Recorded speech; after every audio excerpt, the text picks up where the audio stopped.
¿Sabías que las pastas La Moderna están elaboradas con la mejor selección del trigo mexicano? Y el trigo es un alimento que te entrega energía y además te da saciedad. Por eso es recomendable consumirla en cualquier momento del día, porque me aporta energía. La Moderna es mi pasta.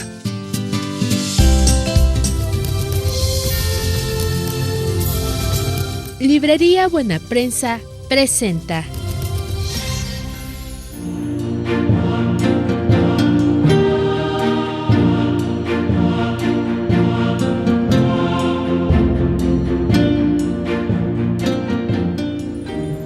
Continuamos en Ver y Querer, queridos amigos.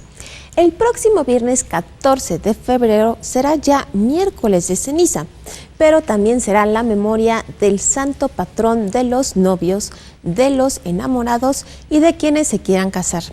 Y me refiero a San Valentín, cuya breve hagiografía le entrego enseguida.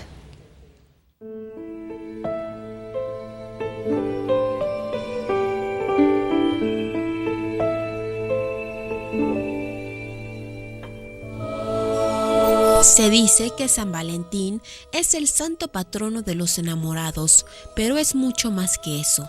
Su memoria litúrgica la celebramos el 14 de febrero, fecha en la que murió mártir por órdenes del emperador Aureliano en el año 269. Una antigua tradición refiere que este santo fue un sacerdote de la antigua Roma que arriesgaba su vida para casar a las parejas durante la persecución romana contra los cristianos. Los jóvenes creyentes, decididos a vivir juntos y a formar una familia, acudían a él para recibir el sacramento.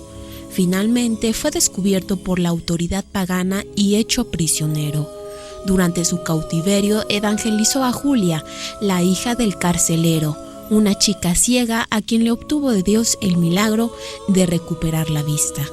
Algunas crónicas refieren que su martirio consistió en ser golpeado duramente con garrotes y que luego fue decapitado por un milite romano de nombre Furius Placidus. Aunque varios datos históricos acerca de San Valentín se han perdido con los años, es cierto que el Papa Julio I edificó una iglesia dedicada a su memoria cerca del Ponte Mole, que originalmente dio nombre a una importante puerta de acceso a la ciudad, la que hoy se conoce como Porta del Popolo, pero que originalmente se llamaba Porta Valentín. Una parte de sus restos reliquias se encuentran en la iglesia de Santa Prassede en Roma, a una cuadra de la Basílica de Santa María la Mayor, y la otra parte en la Basílica de San Valentín en la ciudad de Terni, a la que suelen acudir las parejas que quieren casarse para encomendar su boda a este santo. Su memoria litúrgica, el 14 de febrero, la estableció el Papa Gelasio I en el año 498 y luego fue suprimida en 1969 durante el Concilio Vaticano II. Su iconografía lo presenta con vestimenta de obispo y es venerado como el santo patrono que alivia los dolores de cabeza, la epilepsia, los desmayos y que logra obtener una buena y santa boda. ¿Por qué te vas a encomendar a San Valentín? Porque sufro de migrañas. Entonces yo pensé el que santo... porque sufrías de amor. Quiere una santa muerte eso no se sufre, pero por la migraña. Es el santo patrono de los dolores de cabeza y de la epilepsia. Oye, es un tesoro descubrir santos, ¿no? Es una maravilla esta Porque sección. son héroes de carne y hueso, no de esos de historieta. Claro. Fíjate, San Valentín, patrono de los dolores de cabeza. Y de los enamorados, ya nos decía Marisa, ¿no? Y que es lo mismo, que ¿no? Viene con razón, ¿verdad? Es de los dolores de cabeza. Bueno, estamos hablando de Previsión 2018 con Ernesto Farril Santos Coy, presidente de Bursa Métrica, Gisbeleni Gallardo Baena, politóloga, analista de geopolítica, José Alberto Villasana, teólogo, experto en escatología. ¿Qué es la escatología? Lo que ha de suceder. Y este tema de previsiones, pues de eso habla, de eso se trata. Bueno, vemos entonces un México convulsionado. Desde mayo, dijeron ustedes. Sí, mayo y junio. ¿Cómo se va a poner aquí el chicharrón? ¿Cómo va a tronar? En el mundo de los escenarios más complejos o más turbulentos, por supuesto que es el de México. Con Brasil, hablamos también Brasil, México y alguna región de Medio Oriente, Europa va a estar bastante complicado este año. Rusia, pero desde México, luego que también hay elecciones en Rusia.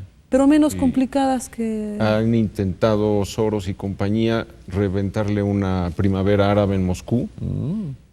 Hasta ahora no lo han logrado Porque gobierna Putin. Gobierna Putin, ha encarcelado a los revoltosos, pero no deja de haber ahí el tema de Ucrania, el tema siempre de Crimea. de influir, ¿no?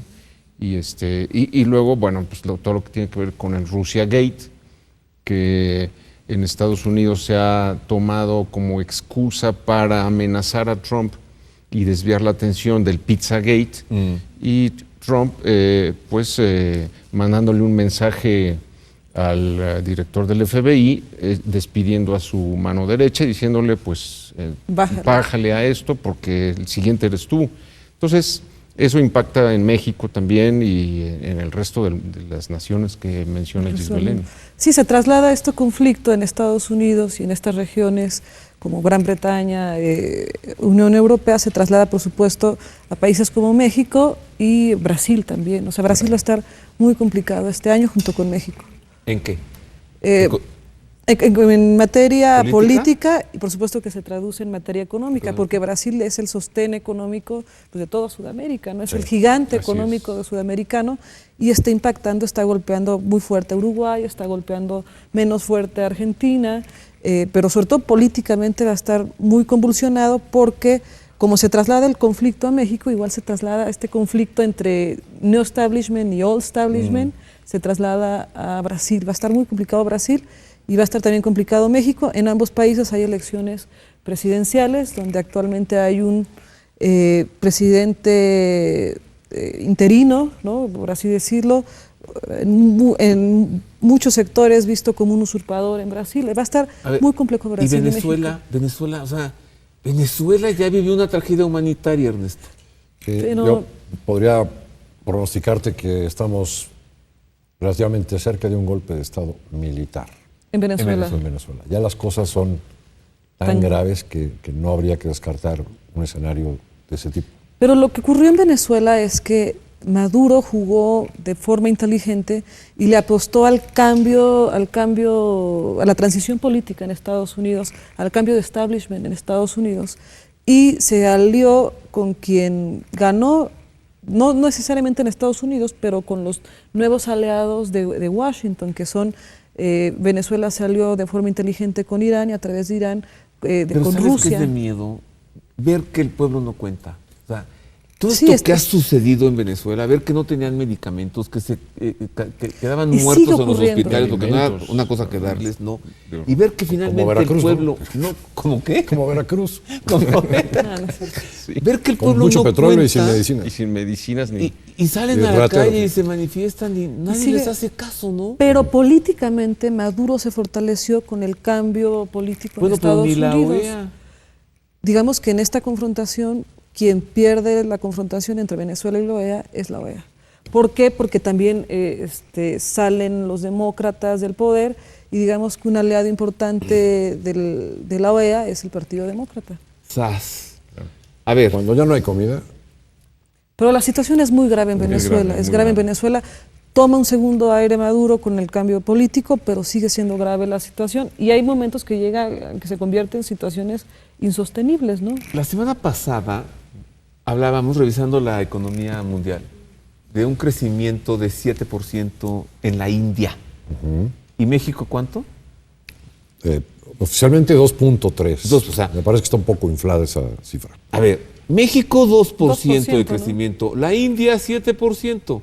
No más que en la India viven 10 veces más de mexicanos, Así es. Sí. 10 veces. 10 veces más. muy pobres. ¿Cómo es posible? ¿Está muy bien la India o está muy mal México, Ernesto? Mira, este crecimiento del 2.3 es la media de los últimos 30 años. Así es. ¿No? Es igual de mediocre que el crecimiento que Global. hemos tenido en promedio en los últimos 30 años. Y es la media de crecimiento Total- global, ¿no? Totalmente insuficiente. No, fíjate, este año la economía mundial crece casi 4%. ¿no? Pues es un Estamos crecimiento rezagados. mediocre el de México. Muy mediocre. Muy. Insuficiente para nuestras características demográficas. ¿no? Tienes qué? cada año, desde hace décadas, la integración al mercado laboral de más o menos 1 millón de jóvenes y hay que crear esos empleos formales. Pero ¿qué sucede aquí? ¿El empresario mexicano no es buen empresario o realmente no tiene las condiciones para crecer y desarrollarse? Que el gobierno no le sabe asegurar. Hablabas hace rato de un 50% de impuestos, Ernesto. Tenemos una tasa de impuestos de 50%. Hay altísima. Una exagerada burocracia para lo que quieras lanzar, ¿no? de negocio. Recuerdo que yo estaba haciendo todavía desde hace más de 2 años, unos trámites para obtener alguna autorización para poder poner un negocio junto con unos socios, pero me encontraba en la calle a un amigo que tenía una lavandería y estaba platicando con alguien que quería poner en ese mismo local una cocina económica en la delegación Miguel Hidalgo en la Ciudad de México. Llevaban 1 año y medio y no le daban el permiso para cambiar de lavandería a una cocina económica. A ver, ¿no? Terrible. Y si te vas al sector de energía con las reformas, ahora que hay pues mucha intención de los grandes empresarios de invertir, no hay ni siquiera las reglas claras del juego. En el sector financiero lo mismo. Pero la carga... Es un verdadero desastre, ¿no? El gobierno juega en contra de los negocios. Eso, así en es. la CDMX, ahora le llaman así, por ejemplo, si tú contratas a una persona y le das un trabajo formal, tienes que pagar un impuesto local. Más el impuesto. Ajá, o sea, un impuesto por darle trabajo a una persona. Y las prestaciones no son deducibles al 100%. Además. No, nada más la mitad. Además. La carga tributaria creo que es el mayor lastre que está viviendo la economía. ¿Y la inseguridad? Mexicana. Bueno, y por supuesto la inseguridad y el pago de la metástasis que hablábamos. ¿no? Para que cuando le den permiso de cambiar de la extorsión del derecho de piso a cocina económica vengan a cobrarle un derecho de piso. Otro impuesto, ¿no? O sea, viene el inspector de la delegación y luego viene el de la Secretaría de Trabajo y luego viene el de los narcos. Y luego viene el narco a pedir su derecho de piso para que te dejen trabajar en paz. Qué 2018 tan dificultoso. A ver, cambiamos un poco de tema. Mejor. Vámonos a temas escatológicos. Por favor. ¿No? Algo que está muy profetizado es un momento muy difícil para la iglesia. Y yo dejo la pregunta aquí de una vez. ¿Se están dificultando las cosas adentro, en la curia romana? El Papa Francisco realmente yo lo veo que se siente acosado, ¿no? Está denunciando ya intrigas en la curia, ¿verdad? Entonces vamos a revisar estas profecías y a ver qué comentar sobre ello, mire. El canon 677 del Catecismo de la Iglesia Católica enseña que la Iglesia solo entrará en la gloria del reino a través de esta última Pascua en la que seguirá a su Señor en su muerte y su resurrección. El reino no se realizará, por tanto, mediante un triunfo histórico de la Iglesia en forma de un proceso creciente, sino por una victoria de Dios sobre el último desencadenamiento del mal que hará descender desde el cielo a su esposa. Es decir que, a la luz del magisterio, la Iglesia deberá pasar por su pasión y muerte, para así llegar a su resurrección. Y admite que vendrá un desencadenamiento generalizado del mal que al final se convierte en bendición, pues hace descender la Jerusalén celestial, el milenio del reino de Dios en la tierra. Un signo de que la pasión de la Iglesia está por comenzar ya pronto es la publicación del motu propio Magnum Principium, el cual amplía en modo considerable las facultades de las conferencias episcopales y de cada obispo para poder decidir acerca de la traducción de la liturgia, incluidas las palabras de la consagración.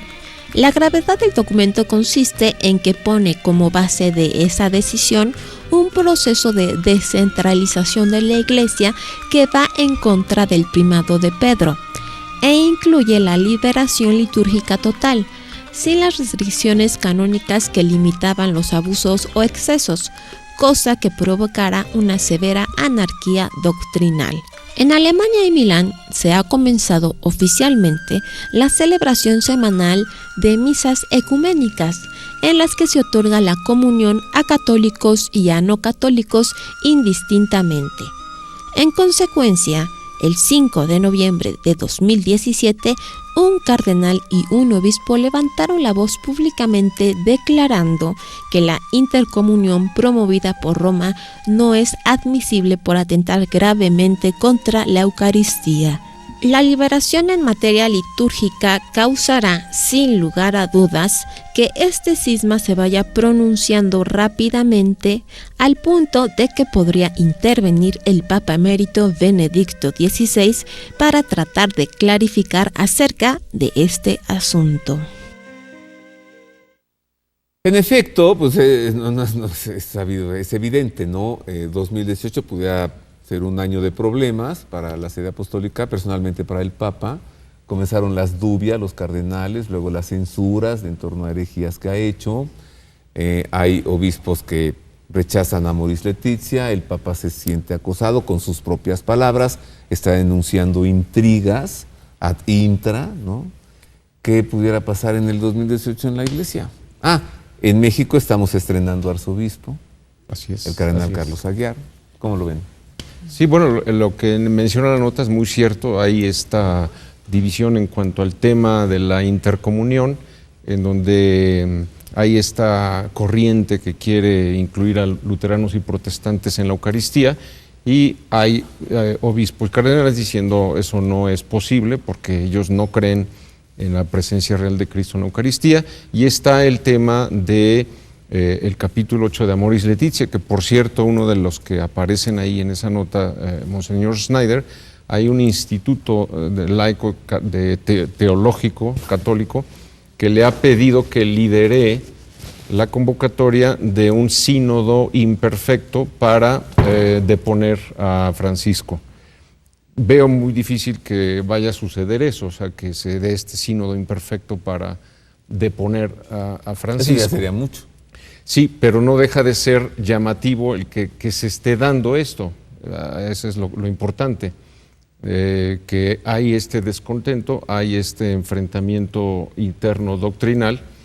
Hasta ahora asistimos a un triunfo del modernismo, casi todos contentos con estas reformas, pero creo que con el modernismo va a pasar con lo mismo que la ideología de género, es decir, por sus propias contradicciones va a acabar desmoronándose, va a acabar el péndulo yendo hacia el otro lado. Decía el Papa San Pío X que el modernismo es el vertedero de todas las herejías, la cloaca de todas las herejías. ¿Crees que el Papa Francisco pueda ir en 2018 a Rusia?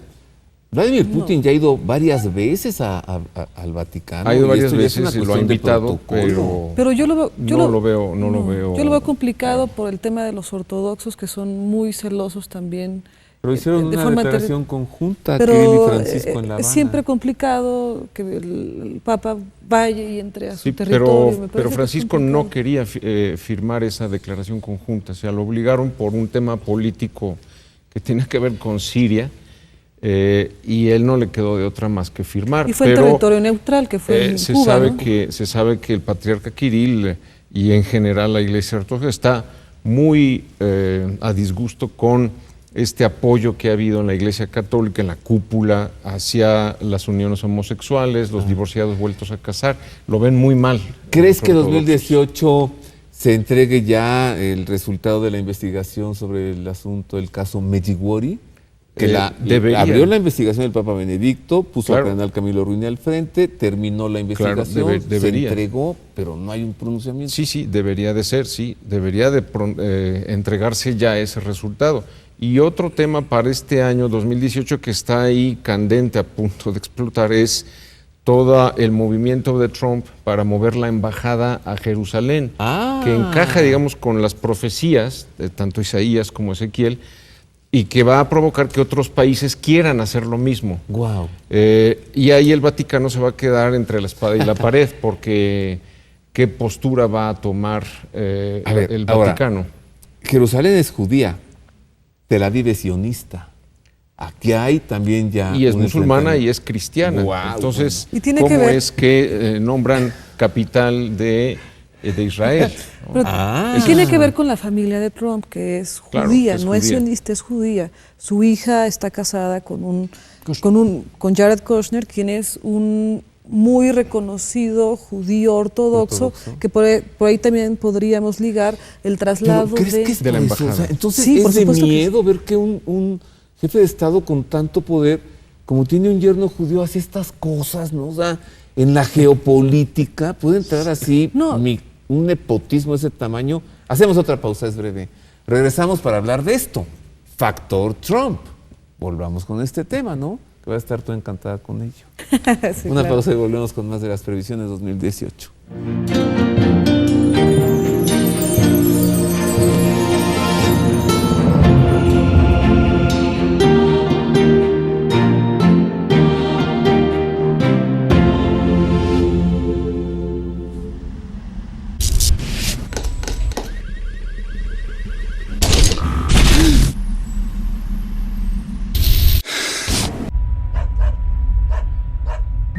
Mejor duerme. Subzeta, inductor natural del sueño. Contiene melatonina natural. Es sublingual de rápido efecto y no crea adicción. Encuéntralo en sus presentaciones de 3 y 5 miligramos. Mejor duerme. Subzeta es de Medix.